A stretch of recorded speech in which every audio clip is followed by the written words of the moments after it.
असं म्हणतात बारामतीची हवा कळली की महाराष्ट्राचं राजकारण समजतं. पण सध्या तिथे हवा नाही तर वावटळ दिसतंय. विलिनीकरणाचा पेच, शरद पवारांची चेकमेटची खेळी आणि सुनेत्रा वहिनींसमोर उभं ठाकलेलं आव्हान.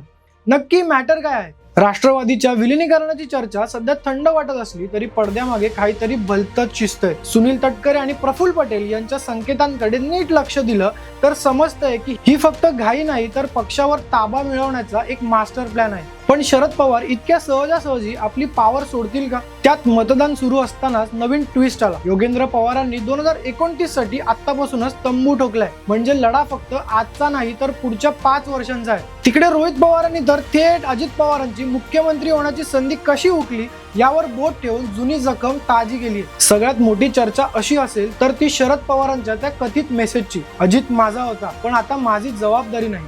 हा पवारांचा पवित्रा सुनेत्रा पवारांसाठी धोक्याची घंटा ठरू शकतो का? बँक घोटाळ्यात रोहित पवारांना मिळालेला दिलासा आणि बदललेली समीकरणं पाहता सुनेत्रा वहिनींसाठी बारामतीचं मैदान आता तितकं सोपं उरलेलं नाही. शरद पवार जेव्हा शांत असतात तेव्हाच ते सर्वात डेंजरस असतात.